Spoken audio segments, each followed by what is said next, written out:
Finally, on this piece, recall the law of averages. Things have a way of reverting to the mean.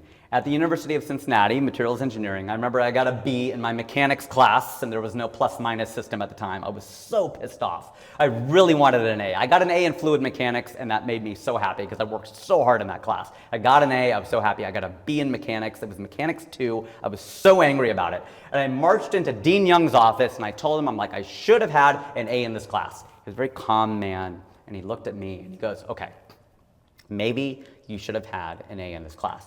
But admit to me right now, there are probably times when you got an A and you should have gotten a B. And I realized how right he was. I also want to punch him in the face because that made so much sense. I'm like, you are so right about that, Dean Young. That's not fair, but you're right. But it's the same thing you will say to a cop. A police officer will stop you. You'll say, but officer, I was not speeding.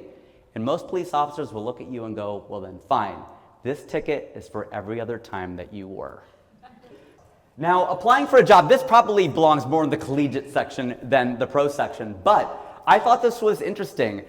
This idea of trying to ask questions in an interview. Hopefully you retire in your current jobs and you're super happy, but if you're ever looking for another job, I posted this on Quora. I don't know how many people here know Quora. I think a lot of technical people are on Quora, so I'm seeing a lot of nodding heads right now. So somebody had asked, what reply does the interviewer expect when he or she asks, do you have any questions for us?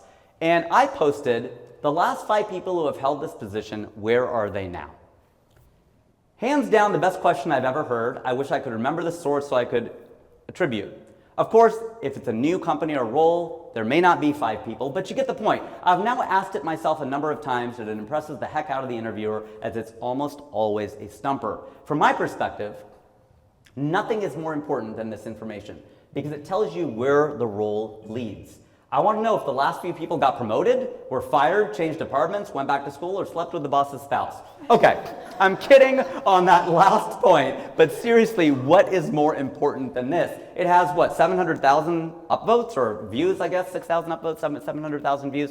It really resonated with people, because at the end of the day, isn't that the point? You want to know, where does this job lead? That's going to be really, really important. If everyone goes, yeah, they stayed in it for 30 years, they loved it, they retired, that's probably a good job.